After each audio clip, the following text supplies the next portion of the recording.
My name is Celine Carter.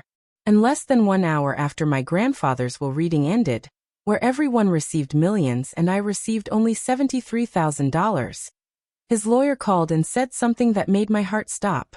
Come to my office now and come alone.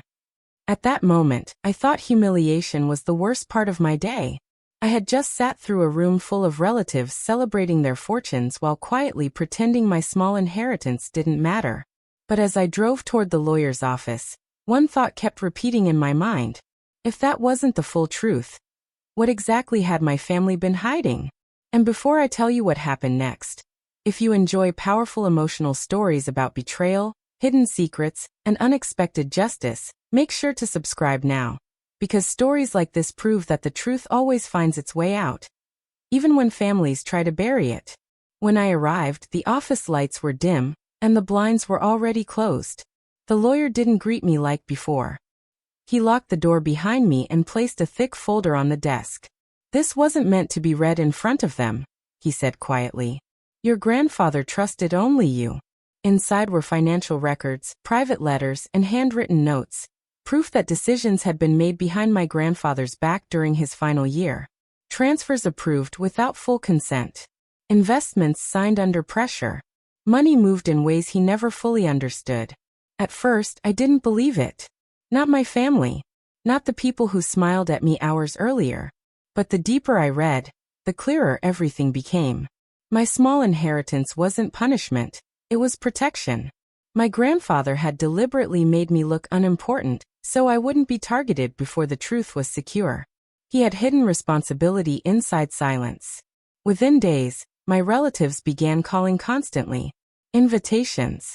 Friendly messages. Sudden concern about my well-being. They weren't asking questions.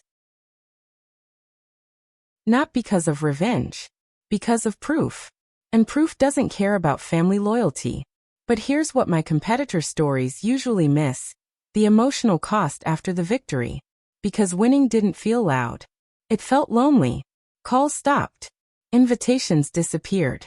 Family gatherings continued without me.